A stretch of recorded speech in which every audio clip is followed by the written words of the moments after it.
It's a World Village Festival, and I'm here with Rafeef Ziadah, a Palestinian refugee in third generation, making spoken word albums and music. How did you start this kind of career? Well, it was actually a very horrifying incident where we were doing an action on my university, and one young man came and kicked me in the stomach and said, "You should be raped before you have terrorist children." And that moment and that racism made me so angry that I wanted to get on stage and express all that anger I was feeling. And that was when I performed for the first time. And a few years later, I produced my first CD called Hadeel, which is the Arabic word for the cooing of doves. And it's dedicated to the people of Gaza and the Palestinian people struggling for justice everywhere. Oh, quite a story. I heard your gig, it was very emotional and very strong thing. I think it takes a lot of power. Where do you find the power to do this? To be very honest, I ground myself in the stories of my people, of all the women in my family who taught me what it is to be Palestinian and who mostly died young fighting for justice and fighting for a free Palestine. So it's that strength of my people that I carry with me everywhere. And all the stories that they have to tell that I want to take to the world. You are not allowed to enter Palestine. Well, most Palestinian refugees, we have no right of return to our homeland. My grandparents were exiled in 1948. They were originally from Haifa. And my grandparents died in a refugee camp before seeing home. And part of my message is I may not be able to go back home, but I think my children will have a right to go back home. And we need to live in a world where people are accepted no matter what religion they are, no matter what race they are, where it's not about racism and ethnic exclusivities, but places where people can live in equality and justice. And I think this is the theme of this festival today, democracy, but true democracy, not one based on just religion, but based on full equality and justice. You don't sound like a full pessimist, and because Israel-Palestine situation has been it's been so hard for such a long time, but we are still an optimist. I try to be. It's definitely difficult at times when you look at all the horrifying stories of the occupation and everything that happens. But I think around the world today, more and more people are becoming aware of the situation. There are Palestinian artists traveling the world telling the story of Palestine in beautiful ways. There's a lot of boycott campaigns, cultural boycott campaigns against Israel. So the awareness is being raised, and I'm more hopeful today than I was about 5 years ago that I think justice will be achieved. Wow, that's good to hear. In Finnish mainstream media, when Israel-Palestine situation is when there's talk about that, it tends to try to be non-biased and say that both sides are doing evil things. And well, how do you feel about that kind of rhetoric? Well, I actually have a poem specifically about this idea in the media that there are two equal sides that are fighting. There are no two equal sides. Israel has the fourth largest military in the world, and they're fighting against an indigenous population that hardly has anything. And they continue to steal Palestinian land. They continue to oppress Palestinians. So it's not a question of not being biased. And as a matter of fact, to be neutral in this situation is to take the side of the oppressor. To say that you're neutral means that you're taking the stronger side, and in this case, it's Israel.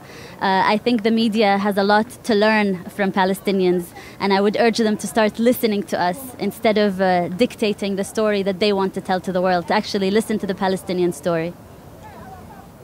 Do you feel a difference between how Europeans and how Americans are seeing the situation? Absolutely, there's a large difference. I think in Europe there's a better understanding of the Palestinian struggle for self-determination and justice that there is in North America. However, because of that, there's a tendency to say, well, we're at least better than the Americans. Even though the European Union is very complicit, does support Israel, has a free trade agreement with Israel. So that's really important. I think people feel better about themselves, that they're slightly better than the US, but that shouldn't be the comparison. The comparison should be for real justice and real international law. European Union countries like to speak about international law. It would be nice if they start actually implementing it as well and holding Israel accountable for the crimes that it acts against the Palestinian people. How do you feel about the racism around Europe and around the world? Is the situation, well, different from 5 years ago?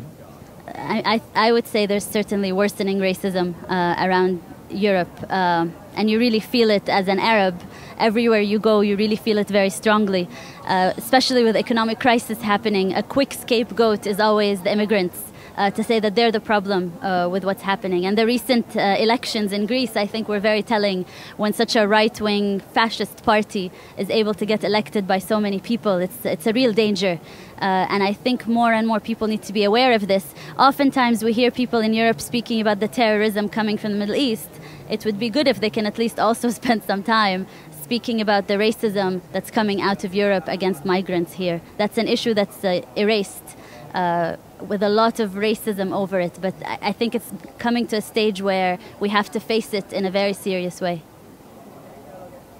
I think many people would like to help somehow in this, but feeling kind of powerlessness. What would you say? How could one Finnish person help Palestinian cause? Well, one very important thing is the campaign that's being launched here today by Finnish Church Aid, where they are implementing a campaign for the labeling of products from the settlements. Now, this is not the full campaign. The campaign will develop and become much larger. But the Israeli colonies are a huge problem for Palestinian self-determination. They steal Palestinian land, Palestinian water. And when Europeans consume this produce that's made in settlements and from settlements, they are essentially consuming the suffering of the Palestinian people. It's very difficult, however, to know where the products are coming from and how they're being labeled. And Israel is working very hard to make sure the labeling is confusing. So we need to focus on these corporations like Mehadrin and others, large exporters of Israeli produce, to hold them accountable for what they do in the occupied territories and within Israel proper as well. So this I would say is an important campaign. There's a huge boycott campaign against SodaStream as well, which is sold here. And SodaStream is produced out of an Israeli colony settlement as well. There's the cultural boycott, the academic boycott, many things to join. There's a very vibrant international movement. And if instead of people watching the television and feeling depressed about what they see, we need them to stand up. And that's what I tried to say in my poetry. We need them to stand up, stop watching us on television. We are not statistics.